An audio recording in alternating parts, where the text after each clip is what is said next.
মা ছাড়া তো এই পৃথিবী আর কেউই নাই। মেয়েরা তো আসে মার জন্য, কষ্ট করার জন্য, তাহলে কেন আইছে এই দুনিয়ায়? কি নাম আপনার? মুন্নি। মুন্নি। মুন্নি, এগুলো কি আপনার, কি করছেন আপনি? হাতের ব্যবসা।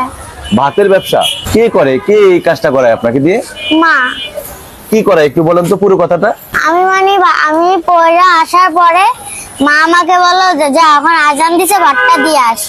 পরে আমি এখানে এসে ভাত দিয়ে আই, আপু আমার সাথে আসে দোতলায়, দিয়ে আপুরা চলে যায় আবার। পরে আমি আবার ভাতের বাটি উঠাইয়া পরে আবার বাসায় দিয়ে ধুই। এগুলো আপনি ধুইতে পারেন? হ্যাঁ। এত কষ্ট কার জন্য? মার জন্যই তো করবো, মেয়ে তো আছেই মার জন্য করার জন্য। মায়ের জন্য কষ্ট করার জন্যই দুনিয়াতে আসছেন? জি, আল্লাহই তো পাঠাইছে। আল্লাহ পাঠাইছে। আপনি না করলে এই কাজটা কে করতো? এই কাজটা আমার মাই করতে একলা। মা একা করতো? জি। আর এখন? এখন আমি আছি না। আপনি আছেন? হ্যাঁ। আপনার বয়স কত? মনে হয় 9 বছর।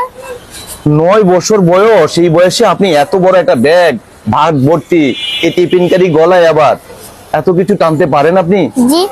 বাসা চিনে যেতে পারবেন? জি। পারবেন? ওই যে রেলগেটে বাসা। রেল গেটে বাসা, সেখানে চলে যাবেন? মাথায় বাসন ধুয়ে আবার পানি আমায়।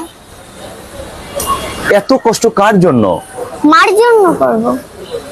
কেন মায়ের জন্য এত কষ্ট করতে হবে? মা ছাড়া তো এই পৃথিবী আর কেউই নাই। মা ছাড়া? এই পৃথিবী আর কেউই নাই। মা ছাড়া এই পৃথিবীতে আর কেউ নাই? না, আমার মা থাকলে তো আমার পাশে দাঁড়াবে, আর কে দাঁড়াবে? এই মায়ের জন্য এত কিছু করেন আপনি? জি। আমরা তো আপনার জন্য কিছু করতে চাই, যে সন্তান মায়ের জন্য এত কিছু করতে চায়। দেশবাসী, পৃথিবীর সব প্রান্ত থেকে যারা এই ভিডিওটি দেখবে, বেশি বেশি করে লাইক কমেন্ট শেয়ার করে দিবে এবং আপনার জন্য কিছু করতে চাই। আমরা কি করতে পারবো? আপনি করতে চাইলে করতে পারেন। আপনার মায়ের মোবাইল নাম্বারটা কি দিতে পারবো? আমি জানি না। আমি তো এই মাটাকে দেখতে চাই, আপনি কি দেখাবেন? মা তো ওখানে কাজ করেছে, কাজ শেষ হলে সন্ধ্যার দিকে। আপনার পায়ে জুতা নাই, দেখেছেন? জুতা বাসায় ধুয়ে আইছি। বাসায় দিয়েছেন?